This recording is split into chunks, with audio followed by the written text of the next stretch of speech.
TikTok समेत 59 Chinese application पर ban की खबर पढ़ सुन ली होगी आपने, लेकिन क्या आपको लगता है कि इससे चीन से ये साइबर वाला खतरा टल जाएगा? तो हम सब गफलत में हैं।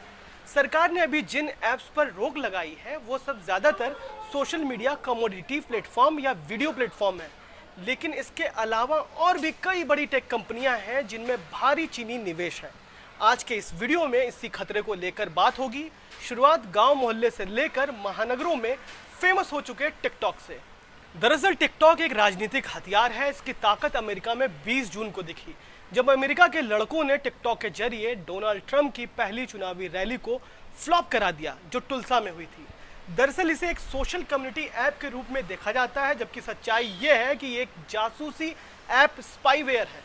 अभी पिछले हफ्ते ही खबर आई थी कि टिकटॉक ने भारतीय आईफोन यूजर्स की जासूसी की।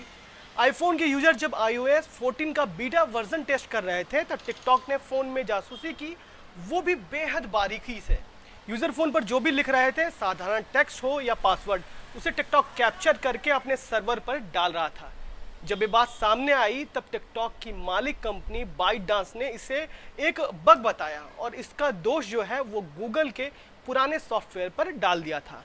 पिछले दिनों इस तरह की कई रिपोर्ट भी सामने आई जो बताती हैं कि टिकटॉक भारत के ज़्यादातर आईफोन की जासूसी कर चुका है। टिकटॉक और यूसी ब्राउज़र के अलावा शेयरइट तीसरा सबसे बड़ा ऐप है। दरअसल भारत सरकार की कई एजेंसियों ने समय समय पर यह सिफारिश की थी कि इन ऐप्स को बंद किया जाए।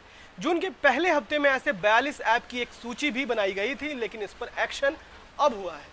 इसके अलावा और भी कई बड़ी टेक कंपनियां हैं जिनमें भारी चीनी निवेश है। इनके पास जो भी डेटा है वो इन्हीं चीनी कंपनियों की संपत्ति है।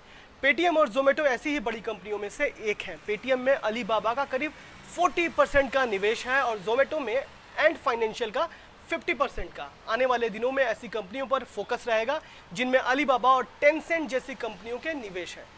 सुरक्षा मामलों के बड़े जानकार और centre for China analysis and strategy के प्रेसिडेंट जयदेव रानाडे का कहना है कि युद्ध की स्थिति में साइबर अटैक चीन की रणनीति का अहम हिस्सा है और ये काम 3 फेज में करेगा।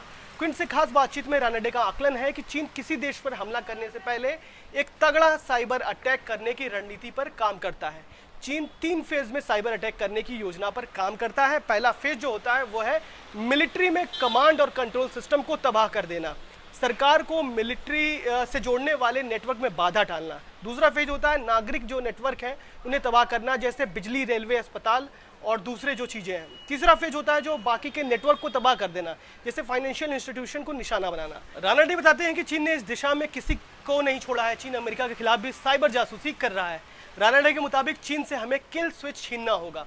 वो कहते हैं कि भारत ने भी साइबर अटैक से निपटने की क्षमता तैयार की है, लेकिन इसमें देरी हुई है। जब तक हम कंप्यूटर या साइबर हार्डवेयर खुद नहीं बनाएंगे ये खतरा बना रहेगा।